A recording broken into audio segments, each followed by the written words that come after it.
Case number 25-1709 and 25-1710 FY People versus Charlotte Pendergrass, People versus Jalen Pendergrass. And good, Dominic, my apologies. Dominic DeGrazia, P69815 on behalf of the people. And good morning, Your Honor. For the record, Terry Johnson, P70773 on behalf of Ms. Charlotte Pendergrass, who is present and stands to my left. Good morning. May it please the court, Judge. My name is Adam Clements. My P number is 77233. I'm here on behalf of Mr. Pendergrass. Sir, state your name for the record, please. Yes, it's Stand up. Good morning, everyone. All right, so date and time scheduled for arraignment. Do you wish to have the charges read? Mr. Johnson. Your Honor, for purposes of arraignment, we'll waive formal reading on behalf of Ms. Pendergrass, and would like to enter a plea of, ask court to enter a plea of not guilty. Very well. As to Ms. Pendergrass, the court will enter a plea of not guilty. As to Mr. Jalen Pendergrass. Your Honor, we waive the formal reading of the information as that you allow the defendant to stand. We can have a plea of not guilty entered on his behalf in this time. All right, court will enter a plea of not guilty on behalf of Mr. Pendergrass. As to bond for Ms. Charlotte Pendergrass. Your Honor, while I understand that these charges are very serious, I'd like the court to take into consideration the mere fact that this matter... I'm sorry. Oh, Your Honor, I'm sorry, I'm normally used to a prosecutor being in the courtroom. Yeah. My apologies, Mr. DeGrazzi. Judge, I'd ask that there be no bond set for each defendant, or alternatively, a very high cash bond. Regarding Ms. Charlotte Pendergrass, she does not have any criminal history. However, she is charged with second-degree murder. And I think, more importantly for bond purposes, this is a case where the evidence, I believe, will be abundant that both defendants, but particularly Ms. Charlotte Pendergrass, engaged in a extended campaign to lie to the police, lie to law enforcement to cover up her actions. She was originally charged with lying to a peace officer, which was later dismissed because an FBI agent is not a peace officer in Michigan. But the point is that Ms. Charlotte Pendergrass, I don't believe, can be trusted to follow the orders of the court. She has shown in the past her willingness to be deceptive, to be untrustworthy, and given the serious nature of these charges and the circumstances behind the actual crime itself, I'm asking that there be no bond for Ms. Charlotte Pendergrass, or alternatively a very high cash bond. Mr. Johnson, do you wish to respond? I do. Your Honor, I'm just rather shocked that the prosecutor can say that my client is not able to follow court orders. This court is aware Ms. Pendergrass was placed on a bond, a high bond, and Ms. Pendergrass followed all of those bond conditions. Not a single time was there any allegations that she violated or did anything that she should not have done. As a matter of fact, Your Honor, even after the case was dismissed, that was back in August, so about 3 months ago, she's done absolutely nothing. She has nothing to hide. The problem is she didn't cooperate with the police in a manner in which the police wanted her to cooperate. To come forth and say no cash bond, or to say no bond or a very high cash bond is ridiculous. She is not a flight risk. She's been here at every single court event, and I would ask that if the court sets a bond, that it be a reasonable bond. Again, based upon her actions that this court has saw, not the allegations that have been put forth by the people. Thank you very much. And Would the court like me to address Mr. Jalen Pendergrass? Judge? in just 1 second, I had just a couple of questions. Where does she work? She's a caregiver, Your Honor. Is someone who lives in the home? No, Your Honor.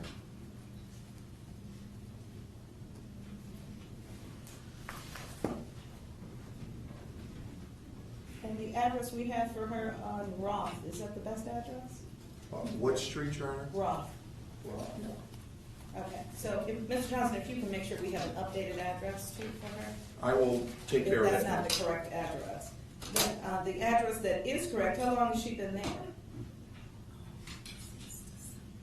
Approximately a year, Your Honor.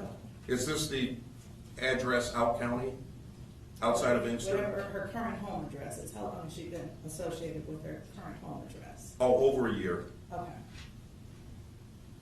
All right, court, in consideration of the charges, in consideration of public safety, and I am concerned about the charges that include tampering with evidence and or allegations of not being cooperative with the police. The court is going to set the bond at $5 million cash. Ma'am, you are not to leave the state of Michigan without permission of the court. If you do make bond, you'll be on a GPS tether. You may not be in possession of any weapons, ammunition, drugs, or alcohol, and you can have a seat for the moment. Mr. DeGrazzi, as to Mr. Jalen Pendergrass. Well, obviously, Your Honor, the seriousness of the charges are severe. I would ask for no bond or very high cash bond, but Mr. Pendergrass specifically, he again, like his mother, showed a willingness to lie to the police and to deceive police. But more than that, he is presently charged in Oakland County with making a false report of a felony. He was originally given a tether bond, which was reduced. And since that bond was reduced, it's my understanding that the defendant has recently been arrested under suspicion of operating while intoxicated. Now, it's my understanding he hasn't been charged with that crime, but he said at least has had police contact while he's been on bond in a pending case in Oakland County. So for those reasons, Your Honor, I again ask for no bond or a very high cash bond. Mr. Clements? Yes, Judge, what I would say on behalf of Mr. Pendergrass is it's interesting and rich that the prosecutor brings up my client's Oakland County case. A case is which I believe undeniably will be dismissed. The reason why my client's bond would decrease in that particular matter is because the case is in fact so weak. But nonetheless, Judge, I'm in a venue where litigation is underway. We have a motion to dismiss that's pending in that regard, and I think that we'll be successful. But I think what's pointed in this particular case is that in that particular matter, my client was placed on a house arrest tether. During that particular time, he never missed court, he never violated any conditions of his bond. But moreover, more importantly, as it relates to this investigation, in this case, when did Mr. Pendergrass ever flee the jurisdiction? When did he ever run from law enforcement?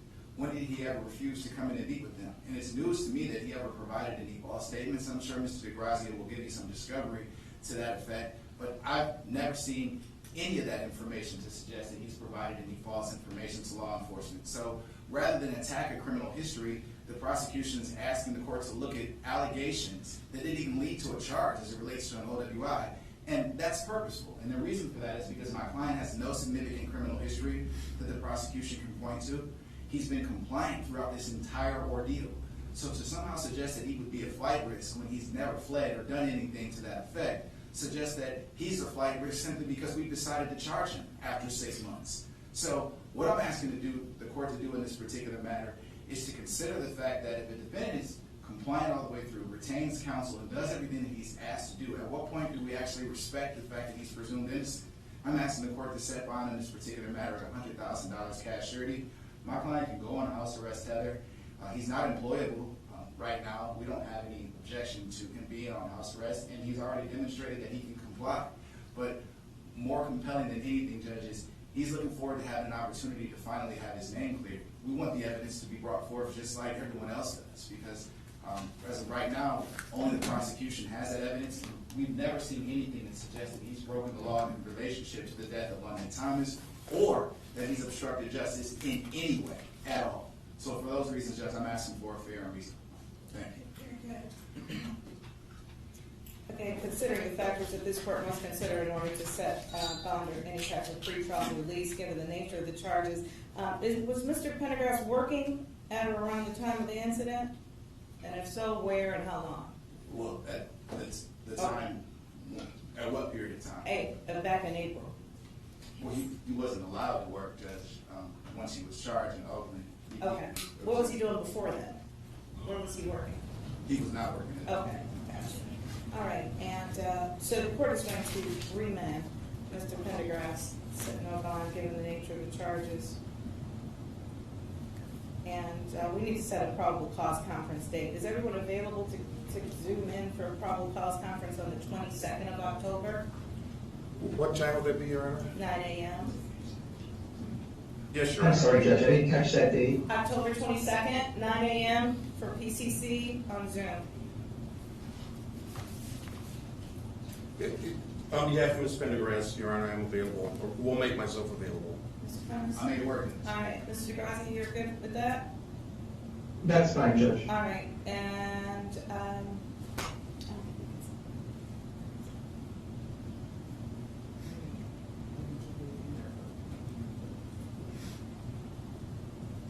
we'll set dates at the next year. We'll set exam dates of that. I was gonna try and see if we could pick exam dates since I have all of you here and everybody's got a calendar.